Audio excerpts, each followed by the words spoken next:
Ba't ka may pala? Trabaho. Ang liit-liit mo pa. Bibiliin ko kasi gamit si nanay. Tapusin mo na yan para hindi malaman ng nanay mo uwi ka agad. Uwi ka na doon para hindi malaman ng nanay ko. Tapusin ko na to. Sige, bilisan mo dyan ha.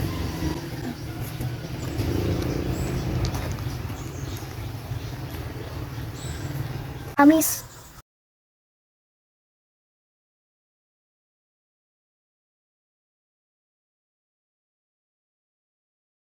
Utay, tulog ka lang tulog. Piling mo na yan, baka makasakit ka. Sige na nga, uwi na tayo. Sige, magkatulog ako.